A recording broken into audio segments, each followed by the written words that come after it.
Pemerintahan Prabowo Gibran telah menjalankan 100 hari kerja.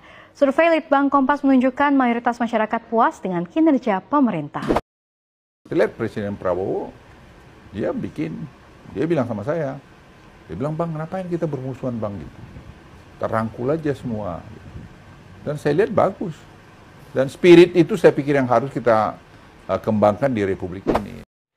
Dan kembali lagi bersama kami di Gibran Day. Sepertinya ini tidak cuma terkait video berita politik saja, namun ini mengandung sebuah filosofi kehidupan yang sangat-sangat tinggi dan tidak akan Anda temukan di platform manapun.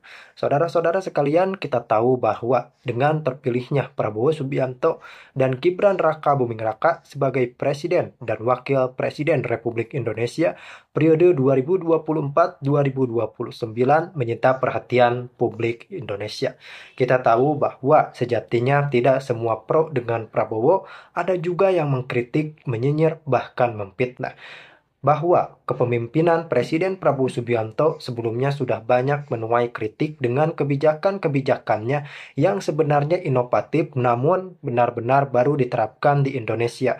Jadi sumber daya manusia kita sangat kaget melihat program-program yang dicanangkan oleh Pak Prabowo dan Pak Gibran Raka Buming Raka sebagai wakil presiden.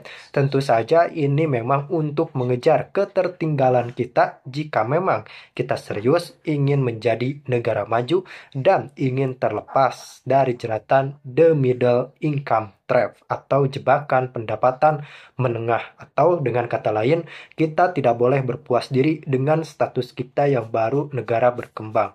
Baru-baru ini sudah digelar survei kepada masyarakat, tentunya menilai dengan sejujur-jujurnya. Ternyata masyarakat sangat puas dengan kinerja Prabowo Subianto dan Gibran Raka Buming Raka menjelang 100 hari kerja. Namun tentu saja banyak pihak yang tidak suka dengan hal ini, termasuk jajaran kaum pembenci yang tentunya mencari celah agar bagaimana caranya Pak Presiden dan Prabowo dan Gibran Raka Buming Raka bisa jatuh seketika pamornya. Kita tahu serangan terlebih dahulu ditujukan kepada Pak Wapres dengan menggiring akun Fufufapa dan lainnya. Tentu saja ternyata itu semua tidak cukup untuk menjatuhkan kepemimpinan Presiden Prabowo Subianto dan Gibran Raka Buming Raka, termasuk isu-isu yang dinaikkan oleh Amin Rais bahwa beliau menginginkan Prabowo Subianto memecat Gibran. Tentu saja ini tidak sesuai prosedur perundang-undangan, karena kita tahu bahwa Prabowo dan Gibran Raka Buming Raka terpilih secara sepakat dalam pemilihan Presiden 2024 antara Prabowo capresnya pada saat itu dan Gibran lah wapresnya. Lalu bagaimana kelanjutannya? Kita dengar terlebih dahulu bagaimana statement yang sangat luar biasa dari kubu Koalisi Indonesia Maju Plus. Survei ini merinci 80,9% responden menyatakan puas terhadap kinerja pemerintahan, sementara 19,1% responden menjawab tidak puas dengan pemerintahan. Terlaksananya program makan bergizi gratis menjadi catatan penting pada 100 hari pemerintahan Prabowo Gibran. Satu demi satu janji kampanye dilunasi, sekaligus membuktikan visi kerakyatan Prabowo Gibran melalui berbagai program prioritas yang tengah digulirkan. Program prioritas lainnya yang akan segera dinikmati masyarakat adalah pemeriksaan kesehatan gratis bagi yang sedang merayakan ulang tahun. Program ini akan dilaksanakan mulai Februari 2025. Program tersebut ditargetkan menjangkau 60 juta orang pada tahun pertama dan mencapai 200 juta orang dalam 5 tahun mendatang.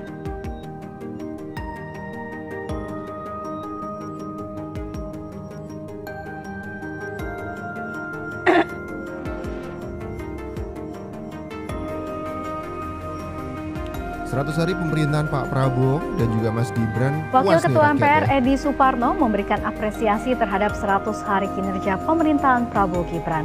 Menurutnya, Presiden Prabowo berhasil menjawab keraguan berbagai pihak dengan capaian, keberanian, dan keberhasilan. Anggota Komisi 12 ini mengatakan Presiden Prabowo langsung melakukan berbagai terobosan dalam berbagai kebijakan, mulai dari bergabung dengan BRICS dalam respons dinamika geopolitik, hingga melaksanakan janji kampanye dengan memulai program makan bergizi gratis. Edi juga memberikan apresiasi terhadap program-program ekonomi Presiden Prabowo yang menghadirkan manfaat sebesar-besarnya untuk rakyat tidak mampu.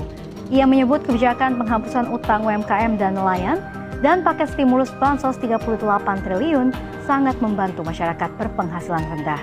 Selain itu, Presiden Prabowo juga membatalkan kenaikan PPN 12% yang menjadi bukti bahwa prioritas Presiden Prabowo adalah membantu rakyat kecil bebas dari kemiskinan. Ada catatan bahwa kita juga harus bekerja keras menjaga tingkat kepuasan masyarakat.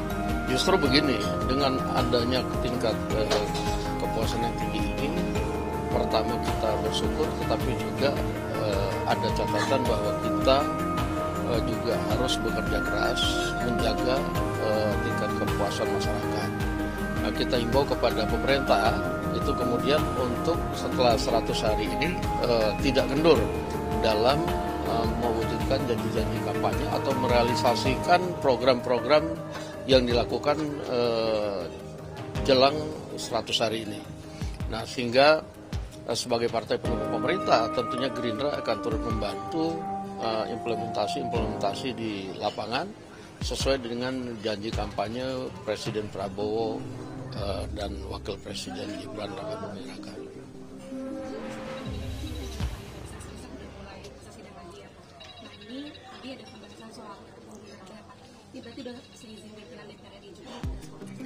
Jadi memang sebelum kita reses sudah ada beberapa pengajuan undang-undang seperti yang tadi disebutkan, dan teman-teman ini seminggu kebelakangan ini sebelum masa sidang sudah banyak yang masuk kantor, juga sudah kemudian melakukan pengumpulan bahan-bahan untuk revisi-revisi baik di balik maupun di komisi teknis terkait. Demikian.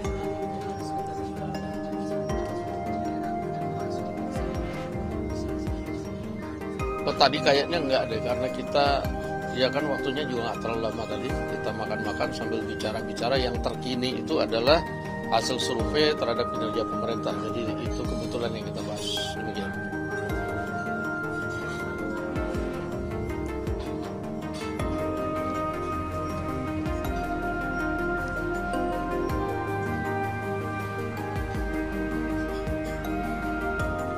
Yang pertama, saya mendapatkan berita pada waktu sedang perjalanan ke fraksi Partai Nasdem.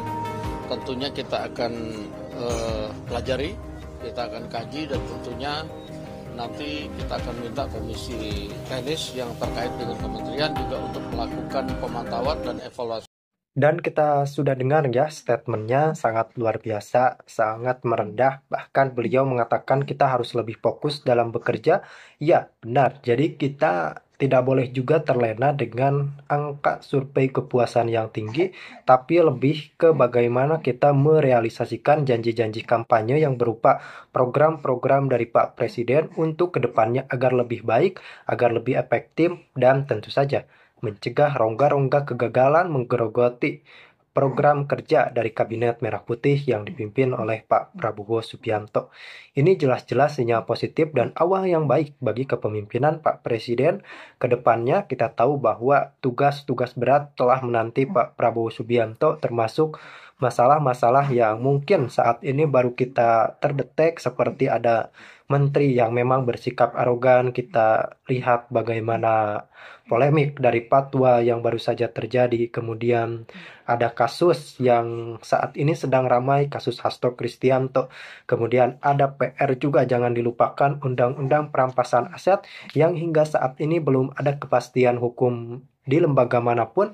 Saya memang berharap bahwa kedepannya Prabowo Subianto bisa lebih bekerja keras dan menjalankan semua dengan baik, serta tentu saja peka terhadap masalah-masalah yang saat ini sedang terjadi, termasuk dengan polemik pagar laut yang benar-benar mengganggu aktivitas para nelayan kita. Semoga Pak Presiden dapat memberi jalan terbaik lah. Kalau saya katakan itu benar-benar harus dibongkar, namun ternyata ada izin dan ada lembaga yang mengeluarkan izin, tentu saja ini mendapatkan perlindungan hukum secara tidak langsung dengan izin tersebut. Artinya Pak Presiden benar-benar harus meningkatkan koordinasi, komunikasi, dan lain-lainnya dengan tingkat di bawahnya. Terima kasih.